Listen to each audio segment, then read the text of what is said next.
The federal government has said that funds donated by the private sector towards fighting coronavirus were meant for the development of healthcare infrastructure and cannot be used to provide palliatives during the lockdown. The Minister of Information and Culture, Alhaji Lai Mohammed, stated this when he featured on a program and responded to comments from Nigerians, requesting that part of the billions of naira being donated by individuals and private institutions should be shared to the people to cushion the effect of the extended lockdown. The minister said the Presidential Task Force for the Control of Coronavirus in the country was neither with the money nor in the control of it and could not share a penny from the fund to anyone. President Muhammadu Buhari yesterday met with the President of the Senate, Ahmed Lawan, and the Speaker of the House of Representatives, Femi Gbajabiamila, on the coordination of the management of COVID-19 donations by some Nigerians.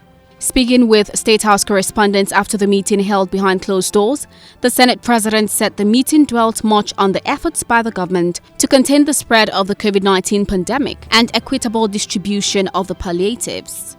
Lagos State Governor Babajide Sanwo-Olu yesterday ordered a joint security patrol to deal with miscreants and armed gangs attacking the innocent citizens. The governor gave the order following the activities of the armed gangs who have been going from street to street, attacking people and dispossessing them of their monies and other valuables.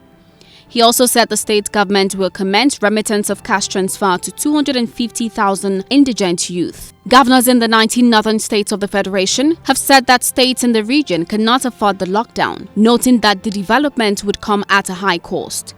The governors acting under the aegis of the Northern Governors Forum took the position as one of the decisions at a meeting of the forum, held via teleconference, which was presided over by the chairman and governor of Plateau State, Simon Lalong. The governors resolved to strengthen preventive measures through enhanced boundary controls and surveillance.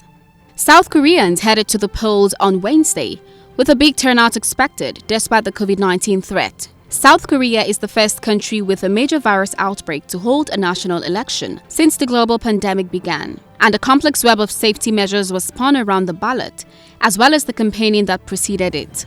All citizens must wear protective masks and undergo temperature checks at the polling stations. Those found to have fever will cast their ballot in separate booths to be disinfected after each use. The parliamentary poll vote kicked off at 6 a.m. with 43.9 million voters eligible to cast their ballots. A total of 60 Nigerian crude oil cargoes have not been sold despite the reduction of the official selling prices by the Nigerian National Petroleum Corporation. A glut of the Nigerian and Angolan crude weighed on the market on Tuesday, with demand from China slower than in the last few weeks. 3 weeks after the Central Bank of Nigeria released the guidelines for the 50 billion naira targeted credit facility, over 80,000 applications have so far been received from businesses and individuals. The CBN had introduced the 50 billion naira targeted credit facility as a stimulus package to support households and the micro, small and medium enterprises, which are affected by the COVID-19 pandemic. Based on the guidelines released by the CBN, those that can benefit from the funds are households with verifiable evidence of livelihood adversely impacted by the COVID-19 pandemic, and existing enterprises with verifiable evidence of business activities which are adversely affected as a result. Former Manchester United midfielder Marouane Fellaini, who tested positive for coronavirus, has left the hospital and said the hardest part is behind him.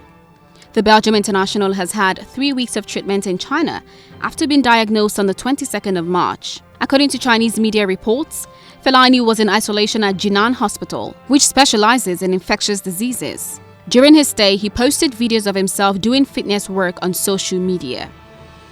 Remember to like and subscribe to our YouTube channel at MyColorTV and follow us on Facebook, Twitter and Instagram at MyColorTV. For the News Cycle production team led by its producers Evanjo Ewelo and Chineye Ora, I am Adobe Ilozwe. Thanks for watching and do have a pleasant meal.